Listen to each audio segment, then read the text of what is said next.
What is the dumbest thing you have ever done in order to be near someone you had a crush on? I taught myself chemistry so I could teach the girl. She knew I liked her and she went from failing to passing. We never did the lessons in person. I taught her online and she agreed to go on a date with me. The day before the date she cancelled on me and I got fired, and then she kept telling me we would soon. It's been a few years since and she still says maybe another time. I'd say I'm not holding my breath for it.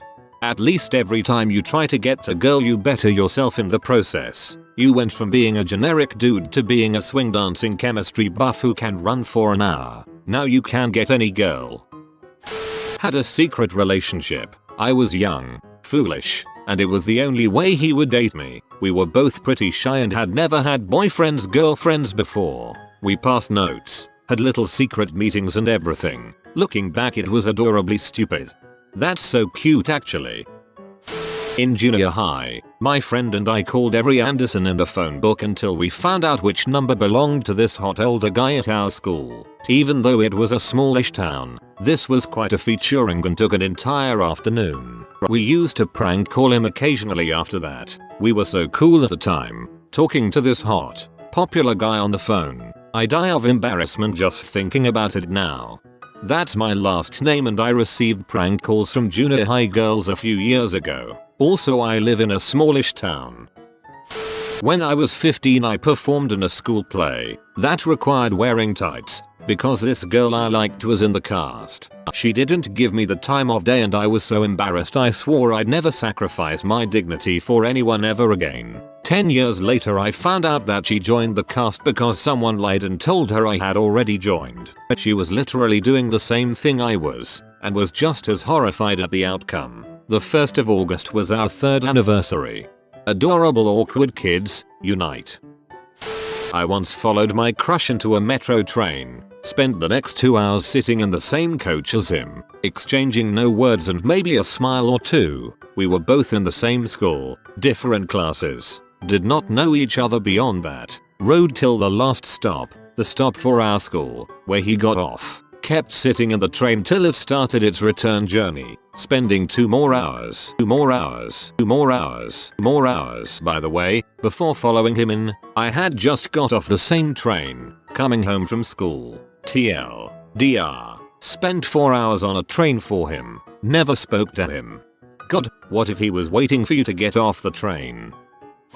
Last semester at college, my crush and I would cross paths on campus going to our 2 p.m. classes. I would be walking north and he would be walking south on the same sidewalk but going to different buildings. I would always try to time it right, walking slower, fast, direct, so I could see him and get in a quick conversation. It worked about 70% of the time. 70% of the time, it worked every time. When I was younger, I had a terrible crush on this guy who was on the ski team with me. I remember once sitting in a seat across from him on the bus on the way back from a race late at night. We were both lying down and had our feet propped on the pile of skis between us, and I was very convinced that our feet were touching. We were both wearing snow boots, but my foot even got all warm and I was fantasizing about him asking me out or maybe carrying me out of the woods after some sort of skiing injury or something terribly naive and misguided like that. Then I looked up and realized that my foot was actually touching someone's backpack. The boy in question was, in fact, in the midst of a heavy maquillette session with another girl. I had totally forgotten about this until I saw this post. The only thing that makes me feel better is he actually did eventually ask me out. We dated for a while, and I dumped him. Well, good for you. Backpacks make terrible partners anyway. Everyone seems to beat mine, but well, I convinced a teacher to give us a huge partner project, and bribed her with candies to partner the boy I liked and me together. Turned out he was an idiot and I had to do all of the work, never once getting alone time. I like your teacher's style. If I was a teacher, I'd make it known that I accept candy bribes. I'd get so many sweets. I introduced a guy that I liked to my best friend, in hopes that they'd date for a few weeks. She'd break up with him like she usually did to guys, and in the meantime he would have realized how awesome I was. They dated for over 2 years, and as far as I know he's still mooning over her. Till that mooning over means love struck. I originally read your post and thought that the guy has been showing his bare butt for 2 years. I actually had to Google the phrase. In high school, me and my friend snuck into our mutual guy crush backyard in the hopes that we could see him in his window. Stalkers I know. Anyways, the back door opened, so we hide in the bushes. His whole family, extended family, proceeds to come out the back door into the backyard to have a family reunion. I think we sat in the bushes for 2 hours and then a small child found us and exposed us to everyone. School was awkward the next day. Not sure if this counts, but when I was in middle school my bus route would pass by my crush's street, so I would make sure to always sit on the side of the bus closest to his street. I would get really defensive about giving up my seat, too. Not that it ever did me any good. I never saw him. Wow, I feel very boring all of a sudden. Oh god, I did stuff like this all the time. I need to plan out my class route so that I pass by him in between 3rd and 4th period. Obviously if he sees me he'll instantly fall in love. Back in high school, I'd take specific routes that I knew coincided with his schedule to get to my destination. I'd also walk through hallways I'd just passed seconds before if I catch him sitting in a classroom or something along the way. Which doesn't really accomplish anything now that I think about it. Oh, and I'd also begin to make large and sudden movements in front of my group of friends if I see him in my peripheral vision. I don't even know, man. I gave up shotgun, front passenger seat, to sit in between 2 guys I had huge crushes on. My brother was driving and he has a seniority rule, meaning whoever is youngest gets picked on with no penalties. I was the youngest. I spent most of the ride being berated with insults by everyone, mostly my 2 crushes, and went straight to my room crying when I got home. One of them apologized though, but the other hates me for reasons unknown. I took violin lessons from his mother and joined youth symphony on flute. Really, I came out a better person for it. Too bad I still sometimes catch myself thinking about banging him. 7 years of unconsummated lust is hard to just slough off. Or schlick off. Whatever. You better fricking frick out of him. Please. My wife and I met when we were driving for a sedan company. I would sometimes drive out of my way to be on the same side of town as her so we could hang out together while we waited for fares. It worked. We've been together 16 years. I went to school with a guy that I was so infatuated with. He loved wrestling. He would watch it every Wednesday. I think that is what night it was on. I called his house one time looking for his sister and he said, "Sam Thak 9, is that you?" I said yeah, and he said that I called during his wrestling show and I said, "Oh, I love wrestling. I am watching it too." From that moment forward he thought I loved wrestling and he would call me every Wednesday and we would watch it together. I learned every character and their little things they did. I even had a favorite wrestler. I only did this because I loved talking to him. In reality I would rather shoot myself in the leg than ever watch wrestling ever again. I was a dumb frick. I used to have a crush on this girl from church and my friends thought it would be a good idea to dress up like trick-or-treaters. It was Halloween. And go to her house in costumes so they could help me ask her out or something. I was insanely shy but somehow I agreed to go. I wore my Spider-Man costume and when my friends picked me up, I realized none of them are wearing any costumes and were like, "Oh yeah, we're just going to wear normal clothes and forgot to tell you." Obviously I try to get out of it but they end up driving to her house and get me to go up to her door with them. Saying she won't. When she answers the door, she's having a Halloween slumber party with a bunch of girls and they all want to know who I am. One of my friends pulls off my mask and confesses my love to her. Turns out, she's not interested at all. Your friends are tools. Okay, here's a fun one. When I was a freshman in college I was planning to head up to a friend in another college a few hours away to visit for a day. Let's call him Steve for this story. Then I found out there was going to be a dorm party at my school that same Saturday and that my crush would be there. Let's call her Mary. I was pretty socially awkward and didn't get invited to many of these affairs, so I decided I would cancel my trip and go to the party so I could be near her. Then the day before the party, my cancelled trip, Mary goes, "Hey, I heard you're going out of town tomorrow. Can I hitch a ride? I want to go visit a friend up at the same school." Now suddenly I need to scramble to uncancel with Steve at this other school. Problem is, I can't get a hold of him. Cell phones were just starting to become mandatory. Steve didn't have one yet. Okay, so now I'm driving my crush to another school where I claim I've planned to meet a friend who I've actually cancelled on. When I get up there, I still can't get a hold of Steve, so my crush and her friend, who we should just call John, invite me to hang out. I never get in contact with Steve, despite calling frantically several times throughout the night. Why did I want to leave Mary and John? Because the friend she was visiting was actually some dude she was trying to bang. So in the end, with nowhere else to go, I was planning to sleep in my car and just lie about it, so that I could get the heck out of this increasingly awkward situation, but failed. They invited me to stay on the couch, where I stupidly spent the night, clearly able to hear them having sex. In the end, I learned many valuable life lessons that weekend. Also too, I probably didn't learn some that I should have, but whatever. It was a while ago now. TL. Doctor. Through an ever-escalating series of lies, I bailed on a friend and drove my crush a few hours to another school where she ended up banging another dude while I awkwardly pretended to be asleep on the couch. The irony. If you had told her that you cancelled your trip, she might not have had a right to meet her dude, would have gone to the party with you, and you all would have ended up banging. Best case scenario. I'm taking archery classes to go to Olympics and meet Cesar Cielo at the Olympic Village. Ick now. I heard Olympians have fun there. JK. I'm actually taking them to meet Legolas. They're taking the hobbits to Isengard.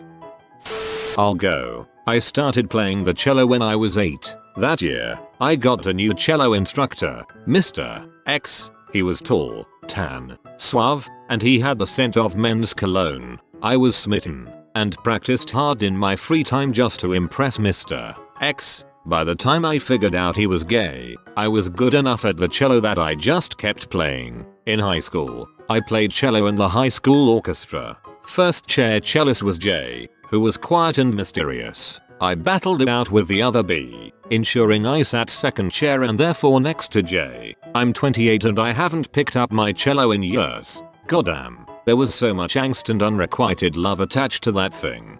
I'm jealous, simply because at my school nobody else plays the cello, so I am the only chair. It was 11th grade, and this beautifully alien looking boy named Hank was in one of my classes. He actually looked like Spock, with eyebrows pointing up towards his scalp. I think I was mostly attracted to his muscles and his simple, masculine name. Being in 11th grade and never having done anything remotely athletic throughout the course of my high school career, I decided to join the track team. Hank just happened to be on the team and was rather obsessed with hurdles. So obsessed in fact, that the only thing he would talk about when I nervously engaged in conversation with him was his love for hurdles. So interesting. I did not care, for his abs and Vulcan facade made me frisky. Joining the track team sure got me a lot of time with Hank. Viewing him from afar was enough. Since he was so dim-witted I didn't actually want to date him. That would have been embarrassing because everyone knew how Hank was not the sharpest tool in the haystack. Whatever. Also, the fact that he was younger than me didn't help. My friends would never have let it go. I am possibly the least athletic person I have ever met in my life. Joining the track team was like a snail trying to join a pack of cheetahs. A snail whose ankles swell up from the simple act of lightly jogging. And choosing hurdles was like a snail trying to join a pack of hurdling cheetahs. Not good. One fateful day when both of my parents happened to be out of town, the inevitable happened. I was failing on hurdles, as per usual. Hank did not notice, for he was too intent on practicing his hurdling form. My foot got caught on the last hurdle, and to my horror I found my entire body falling on one arm. I heard a small crack and immense pain shot through my body. A stream of expletives poured out of my mouth as I clutched my aching arm. Hank looked on, jaw slack with his usual dimness. Everyone said my arm was not broken, but I knew better. I had to have a neighbor take me to the doctor to get an x-ray. It was broken, all because of my infatuation with a hurdler named Hank. I followed her across the country where I was then dumped and had nowhere to stay and not enough money to get home. Yeah, I'm not the brightest guy out there. You tried. I met my wife at uni, heard she was into judo, joined the judo club so I could spend more time with her. We had to bike to get there. She cycles like a maniac. I was scared. We get to Judo on the first day. After warm up we practice strangle holds. She wraps her legs around me, oy vey, and strangles the crap out of me until I question my own existence. Totally worth it.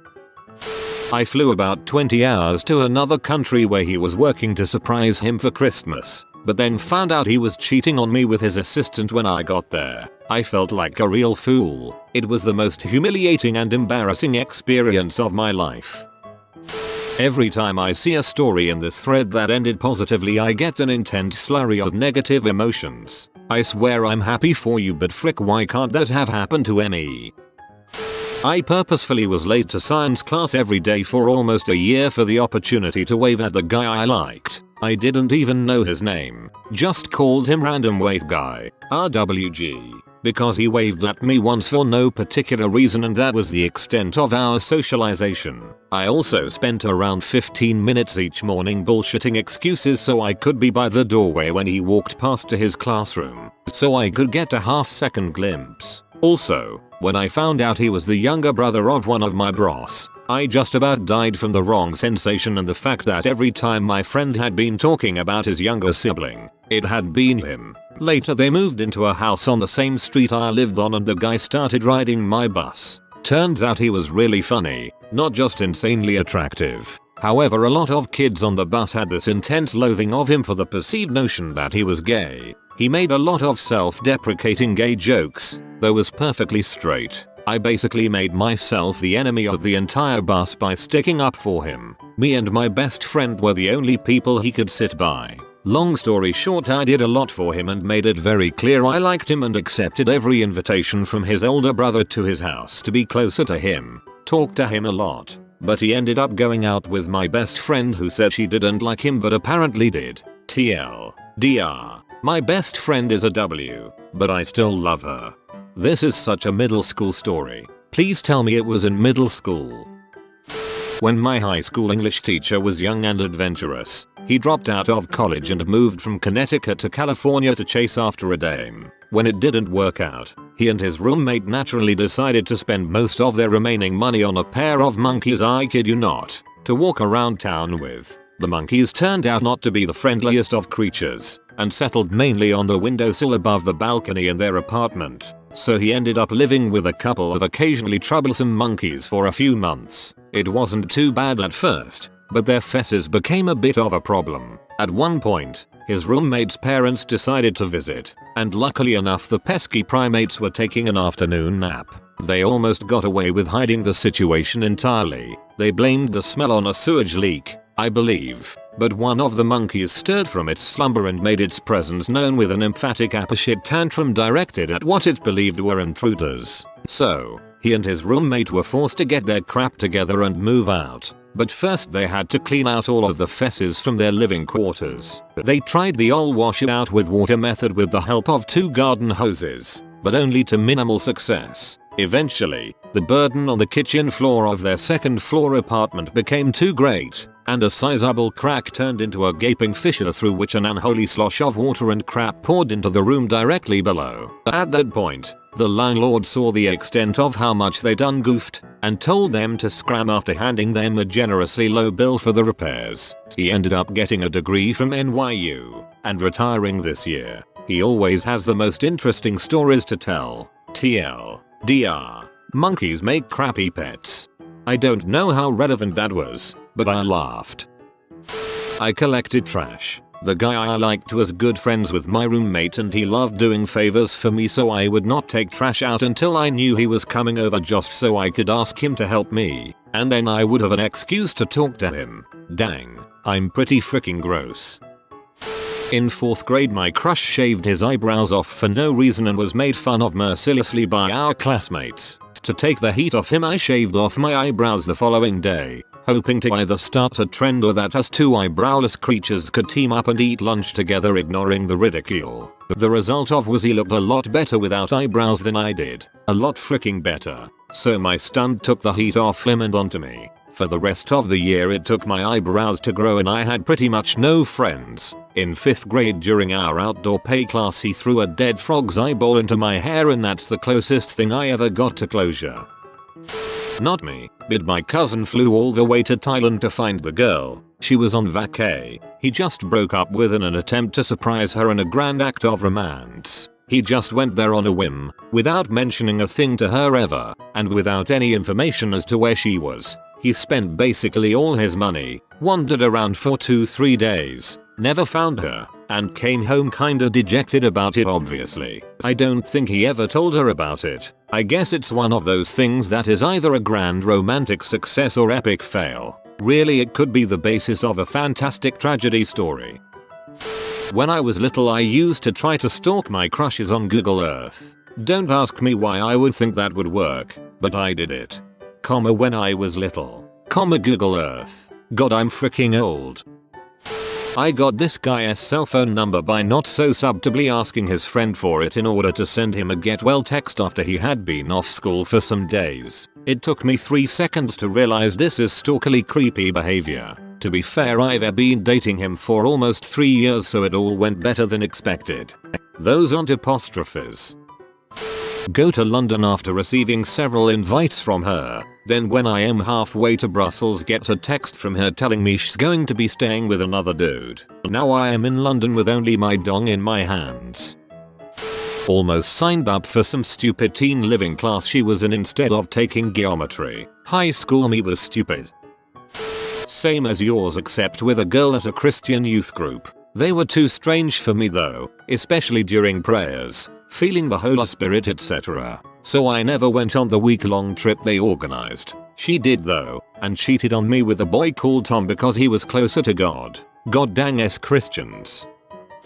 Spilled my art supplies, paint, on her just so that I could give her my phone number so that I could purchase her clothes. She kept saying it was okay, but I kept on insisting. From then on, I was able to track her movements. While I was entering my phone number into her phone, she went to go wash up in the bathroom and I installed some GPS tracking software on her phone. Dat stalker. Well, that escalated quickly. In October, I was jing for a Halloween party in a hotel bar. My crush wanted to see me, but my party was private and he couldn't get in. So I got my boss to cover my gig and went with my crush to a different Halloween party. We danced all night, and we've been together since. If this is the dumbest thing you've ever done, then the smartest thing you've ever done must have landed you with a whole harem. I would disconnect her desk phone on purpose, and when she called up me, I would dutifully go to her desk and fix it for her. Oh god, this thread brought back a lot of repressed memories. Okay, high school, freshman year. There's this girl I really like called Emily. She just moved here from Nevada, and she's really shy. We start hanging out a lot and flirting towards the end of the year. One day in June, after school, we're just hanging out on one of the benches near the basketball courts. A few people I know are playing basketball, and for some reason I do not know to this day, I decide that I might impress her with my basketball skills. That's right. I legitimately thought that she'd instantly fall for me as soon as she saw how good I was at basketball. An extremely stupid decision on my part, mainly because I sucked at basketball, and most of these other people were on the basketball team and were much better than me. Brushing aside all risk, I boldly walk up to the court and join in the game. Immediately, I realize that I'm probably going to make a complete butt of myself and be ridiculed. I'm also new to the school, and one of the other guys, Nathan, was rather of the competitive nature. To my surprise, I actually do quite well, and most of the ridicule is directed to another kid by the name of Jake. Jake is also a freshman, and he's been bullied for most of the beginning of the year, especially by Nathan and company. He'd recently started hanging around us again, being slightly more popular now than he was at the beginning of the year. During the game, Jake was the butt of the occasional joke or insult from Nathan. Usually he'd just chuckle and mumble a couple of words. About half an hour later, Jake misses a couple shots and Nathan starts taunting him. "What's wrong, Jake? You seem kinda out of it today. Did your girlfriend break up with you or something?" Oh, wait. This time, however, Jake just looked up and stared at him for a good 10 seconds. Then, out of nowhere, he pulls out a freaking switchblade from his jacket pocket and starts yelling incomprehensible crap. Nathan and everyone else are shouting at him to put the knife away. Emily is screaming, etc. Eventually, the police are called and Jake is taken away, but they release him the next day. I didn't see much of those people again. I ended up dating Emily for a couple months before realizing she was just a dumb bee. I didn't see Nathan again. I didn't see Jake either. From what I heard, his parents got scared after the incident and sent him to live with some distant relatives in a suburb of Los Angeles. It's like the Fresh Prince intro, except in the wrong state and the one making trouble in the neighborhood gets sent away. If you are new to the channel, you can subscribe. I publish new videos every day. Until then, check another video.